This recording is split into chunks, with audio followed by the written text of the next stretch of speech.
Es curioso que en las religiones generalmente se busque la voluntad de Dios en el amor.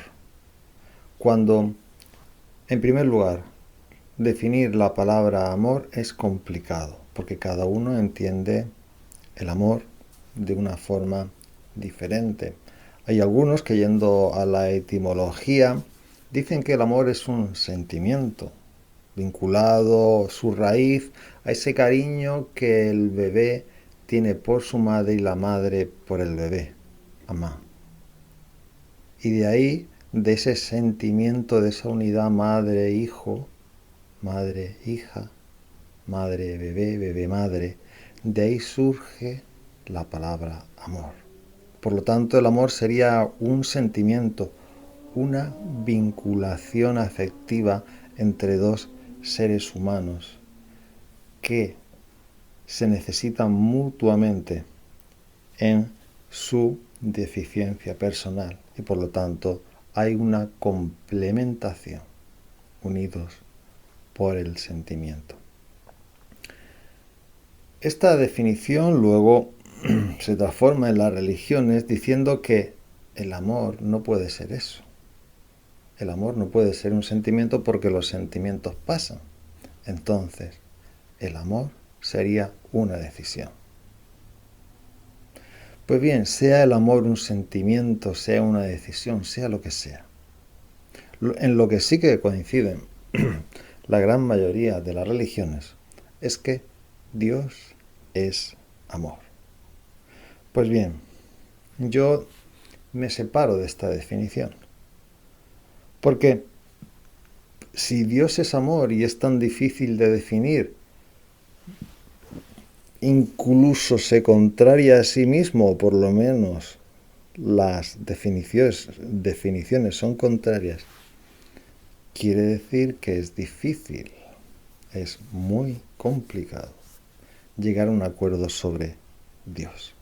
Quizás por esto las religiones diferentes, entendiendo que Dios es amor, por ejemplo la cristiana y la musulmana, que son las más abundantes, entienden los musulmanes que Dios es amor, entienden los cristianos que Dios es amor, y sin embargo las guerras de religión no han parado ni un momento y hoy en día siguen chocando culturalmente. Por esto, Dios no se puede contradecir a sí mismo.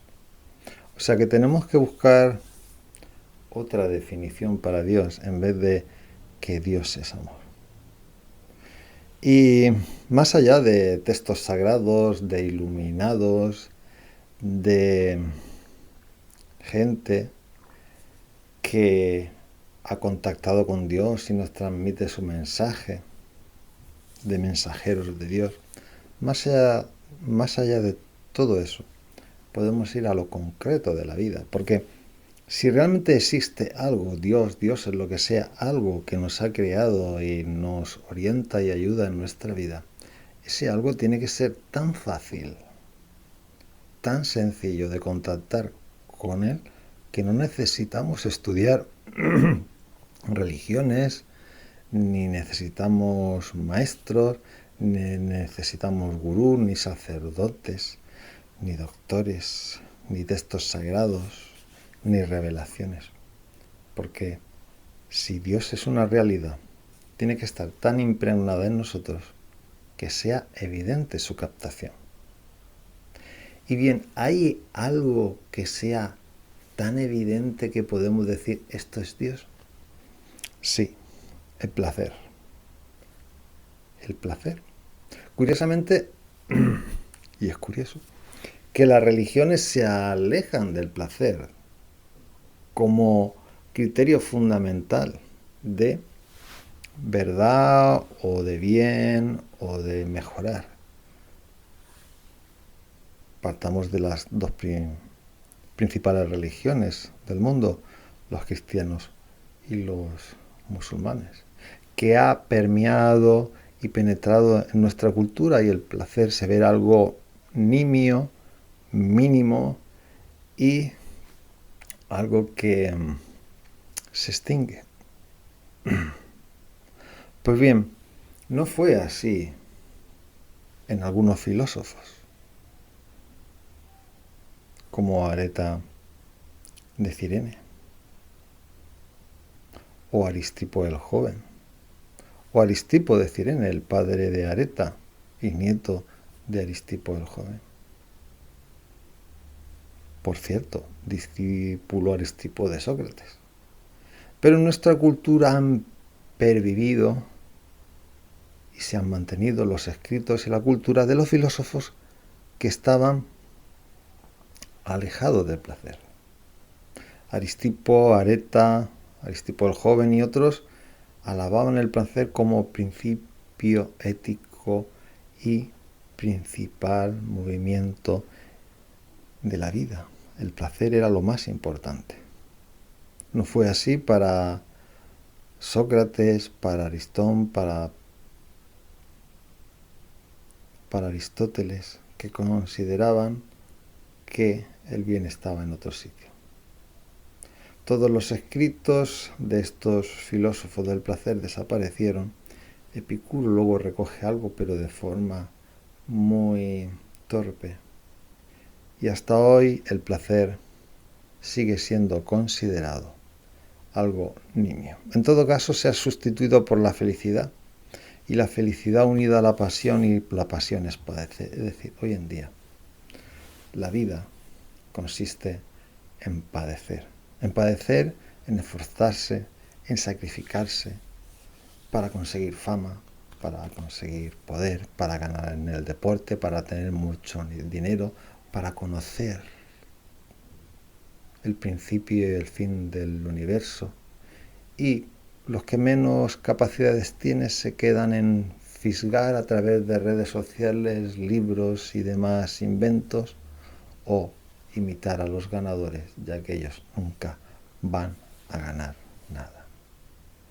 Pues bien,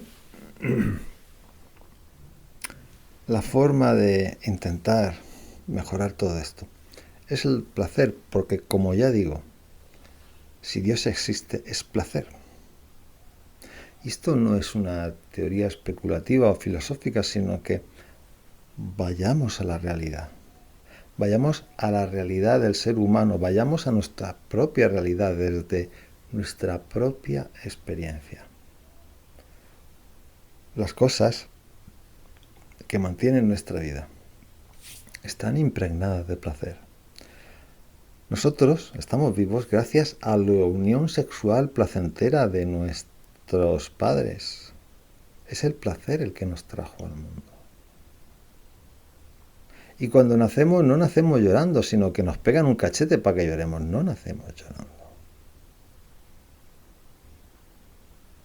Cuando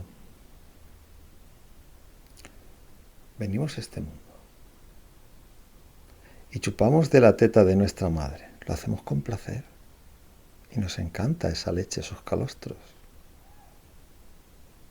Y conforme vamos creciendo, vamos descubriendo cosas y realidades que nos dan mucho placer. Mirad a los niños, sus risas, su espontaneidad, su capacidad de disfrutar. El placer habita en los niños. Tan solo truncado por los padres y adultos que dicen eso no se dice, eso no se hace, eso no se toca, y al final acaban amargándolos. Pero en principio el placer inunda la vida del niño. Curiosamente, luego Aristóteles cambia el placer por la felicidad y dice que los niños nunca pueden ser felices porque no tienen la capacidad de razonar, que es lo que más felices nos hace. Y ya digo que la felicidad está más cerca del dolor que del placer. Pues bien, el placer, si nos damos cuenta, incluso cuando vamos creciendo, está en la base de nuestro ser, en la base de nuestro sostenimiento psicológico y físico. Comemos con placer. Cagamos con placer. Respiramos con placer, aunque hay algunos que no se den cuenta de ello. Bebemos con placer. Nuestro mantenimiento fundamental está en el placer. Pero es que incluso el proveernos de aquello que necesitamos para alimentarnos es placentero. En su base, en la naturaleza, cazar, pescar, cultivar, eso es placentero. Hoy en día la gente que se jubila se dedica, muchos de ellos, a cazar, a pescar o a tener un trocito de tierra y cultivarlo para producir alimentos. Y para ellos es un placer cazar, pescar, cultivar. Es un placer. Otra cosa es que nosotros, con este sistema de consumismo, hayamos hecho un infierno para el trabajador metiéndolo en una fábrica, creando movimientos repetitivos para aumentar la productividad y las ganancias del empresario. Estando como un robot o una máquina durante 10 horas o 8, las que sean, en una cadena de montaje, haciendo siempre los mismos movimientos repetitivos. Esto no es un trabajo, esto es una tortura. Pero esto es ya una creación nuestra del ser humano en base a la productividad, al consumismo. Pero el bienestar está en la base. Y nosotros, sabiendo que alimentarnos produce placer, sabiendo que conseguir el alimento produce placer, sabiendo que las relaciones amorosas producen placer, sabiendo todo esto, podríamos haber aumentado el placer hasta el infinito más allá, en vez de ir quitando cada vez más placer y dedicarnos a hacer cosas que nos roban el placer y nos dan sufrimiento y nos dan dolor. Pero esto ya es una decisión nuestra, porque el ser humano en sí tiene libertad. Pero si vamos a la esencia del ser humano, y en la esencia del ser humano está Dios, porque en el principio estaba Dios, el que nos creó, ahí está el placer. Y es la búsqueda del placer la forma de entender y conectar profundamente con Dios. Habrá muchas formas de acceder al placer. Yo tengo la mía propia. Aquí abajo en la descripción os dejo un libro que se llama Pro Uniplacer. Lo podéis encontrar en Amazon. Pro Uniplacer. Y aquí relato un camino de acceder al placer a través de las percepciones, a través de pensar en atender y conectar con unidades de pensamiento, unidades de placer. Es decir, todo lo que pensamos durante el día lo podemos dividir en unidades de placer. Y jugando con estas unidades de placer y mezclándolas proporcionalmente, nuestro placer habitará en nosotros. Claro, este placer será cada vez más intenso en la medida que no nos compliquemos mucho la vida y que tengamos tiempo para nosotros y no nos dediquemos con obsesión a buscar la fama, el poder ganar, tener o conocer, fisgar o imitar, sino que tengamos una vida orientada hacia el placer y entendiendo el placer como algo que nos da satisfacción, bienestar y salud.